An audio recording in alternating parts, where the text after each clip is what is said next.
All right, let's go to this story now. Farmers in South Africa have reached a breaking point, with many dealing with collapsing infrastructure and frustrated by rolling blackouts.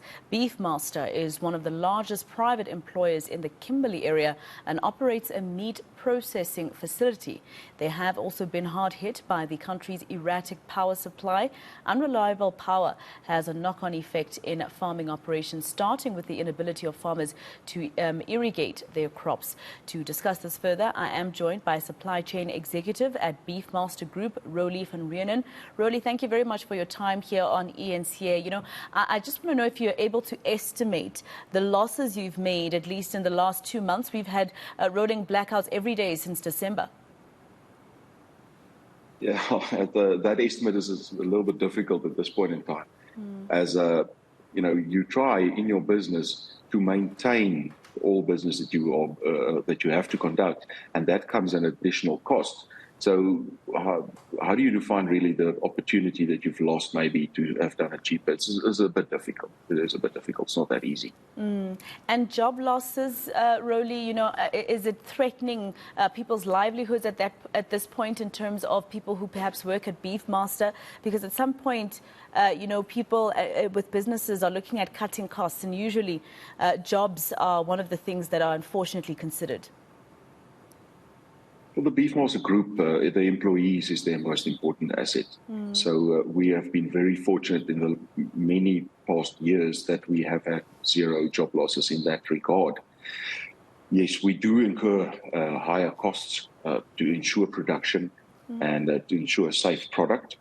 And that now is threatening at this point in time for not the short-term future, but the long-term future, that we might see in South Africa rising food prices or maybe some shortages as well. And I'm not referring to beef or meat only. I'm referring to the whole spectrum. We can't irrigate crops. We can't produce vegetables. We can't produce maize for meal. Those are real factors that we're going to have a problem with, possibly in the future now. And this is what actually is putting our food security at risk, right? Soon enough, in South Africa, this will be very bad. Yes, this current load shedding scenario is becoming more and more of a problem to ensure that South Africa is producing enough food for this country. Now, how is this impacting us is that additional costs, whether you're planning on solar or some other hydrogen system or something to keep your plant going. And if you do those things, you incur higher costs. So then we get to an economic term in Afrikaans, it's called wet van Dalen en neerelbreeks. So what it basically means is that you keep on producing more and more at a higher cost, and then eventually you could have just not done it at all. Companies might move to the place in production facilities where they decide we'd rather produce less so that we can maintain profit margins and keep our people employed. That might be the better option. And unfortunately, in the next couple of years, we're going to see how this plays out. The load shedding scenario, we're not really sure how it's going to be solved in the near future. Yeah. So from our point of view, from Beefmaster's point of view, we have to plan that this is going to be here for quite a while. We've seen a couple of days, maybe almost about 100 of continuous load shedding now. And I can't see how this is now going to end or change. There's no new developments. How is this going to change? The only change there is we're going to change it. We, as in the public, we, the people of South Africa, are going to be able to make the changes. And you're welcome. We can discuss what those changes might be if you like.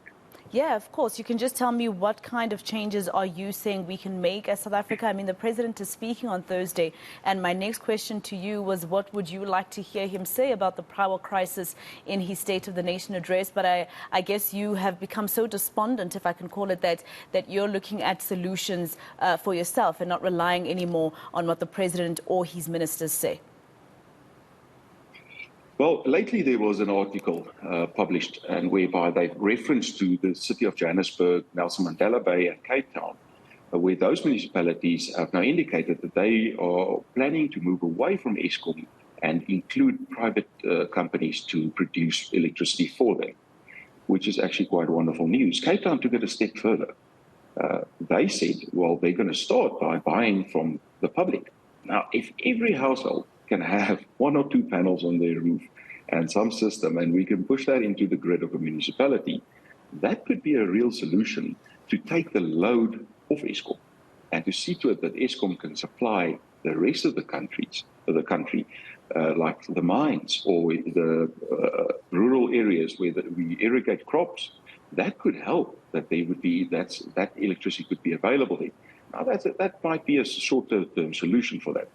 As for the president, honestly, I haven't been paying too much attention. I really do like our president, but we have a company in a situation right now that we are facing this current economy, and we are facing the load shedding problems.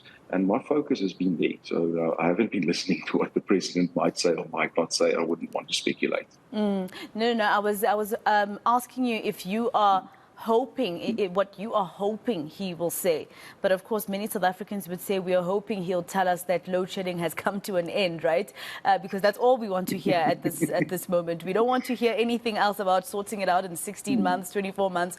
We just want to hear him say it's been sorted. I want to go back to, the mention of how the city of Cape Town has said that they will actually, give residents some sort of incentive for actually saving power and putting it back onto the municipal grid.